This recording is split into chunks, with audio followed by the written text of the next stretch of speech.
All right, in continuing with our request theme, this is a fly I get asked about a lot, and this one is going to be a Sparkle Wing RS2, which was invented by Bob Churchill, variation of the rim chung pattern.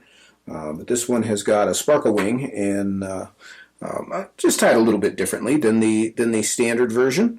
And there's a couple little tricks to it. So I'm going to show you what I know about this. Got some fluff on my hook there. Get that cleaned off. There we go.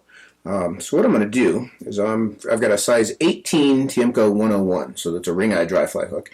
18, 20, 22 is the range on these, and I've got some gray Veevus 14-aught. And so I'm going to start my thread at about 80%. Here's a good little tip. I just did this in class last night. When you're trying to get your thread started in a specific spot, sometimes it could be hard to get your thread exactly set where you want it. So the way to be able to do that is if I take my thread and just make a single turn, and I'm holding on to the tag end here, I can sort of seesaw this back and forth and move it to right wherever it is I want it. And I'm going to say that's going to be my 80% point there. Then I'll wrap back over that tag and I can cut that off. So that's an easy way to get your thread started just exactly where you want it. Now for the tail of this fly, we're going to use a piece of white fluorofiber. And I'm just going to take a single strand here. And the easiest thing to do here is bring it between the thread and the vise, like so. So it's on the back side of the thread, and grab the end and just loop it up on top of the hook. I call that the cheater. I actually learned that from a good friend of mine in fly tying class years ago. But I'm going to catch that with a couple turns and then double the other end back. So I've got those two strands on top, and I'll wrap back over those with nice flat thread all the way back to the bend. So this fly is going to have a split tail similar to a regular RS2, but we're going to make it out of fluorofiber. And I'm not worried about pulling a tag end up between it in this case, because these fibers are fairly limp. And the thread doesn't really have a very big effect on it. And I'll just leave those long for now. We'll trim them after the fact. So now, just like a regular RS2, I'm going to take a little pinch of gray Superfine dubbing. You could use muskrat dubbing or beaver dubbing here. I like Superfine because it's cheap and easy and goes on about as tight as anything in the world. So I'm going to put a thin, skinny, scrawny layer of this dubbing on my thread. And I'm going to use up my bare thread here, just kind of distributing it over the hook. And what I want to try to gauge is when I get where this first turn of dubbing is going to come around the hook, I want to put it behind the tails. And the next turn right up in front of there. And then I can kind of prop those tails at a little bit more of an angle. From there, I'm just going to work forward, and I'm going to build a skinny little abdomen here, all the way up to that 80% point. Maybe even sneak past that just a bit. And then I'll start to kind of build in my taper. And you can see with that skinny strand of dubbing, I've got a lot of leeway as far as building my shape.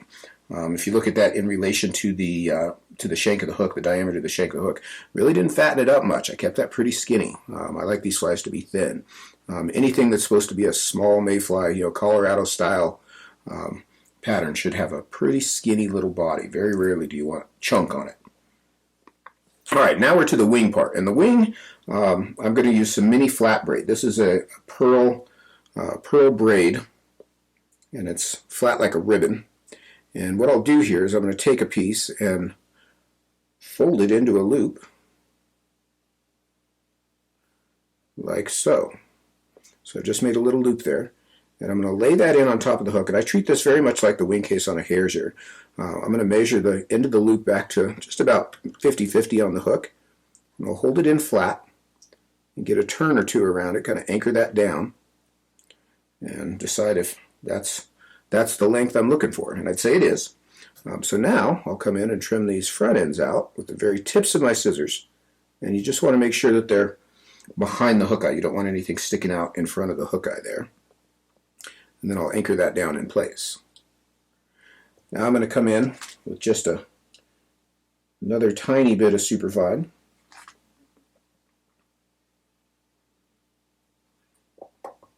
It's snowing here today and my hands are cold, and boy, they just don't want to grab that dubbing.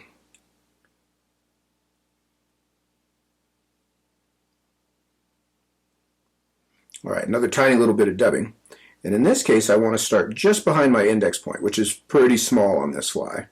I'm going to dub up to the base of the wing and just sort of fatten that thorax up. You can see again with that thin strand of dubbing, I can really control the shape. That last little bit's a little loose. Tighten them up and then end with the thread just behind the eye. And I'll whip finish there. About 3 turns, tighten that down. Then I'll come in and nick that thread out. Try to get all of it. There we go.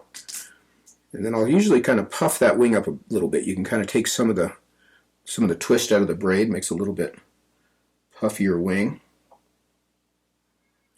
And then I'll come back in here, and the easiest thing to do for the tail is to kind of pull it forward. I like it about 1.5 shank lengths long, so I like to leave that a little long, and then position those back in place. And that is our Sparkle Wing RS2. Simple little fly. I do get asked about that a lot. There's a little trick there, obviously, to tie in that wing in. I like it. Got a little flashback on it. You know, RS2, I've spoken about it before. RS2 is an awfully good fly. I probably don't fish it as much as I used to, and that's probably to my detriment. It's an awfully good fly. I know I could catch fish on RS2s in variations. They're pretty much anywhere you go. They will eat that. I remember back in the day fishing the Madison up in Montana out of West Yellowstone and seeing a bunch of fish along the bank. And man, I was right at home. Looked just like the South Platte. You can sight fish those fish up, and those Montana fish like an RS2 also. So I learned them. Hopefully they're still there, and you can go learn them as well. Anyway, that's the Sparkle Wing RS2. I'm Charlie Craven. Thanks for watching. You guys take care.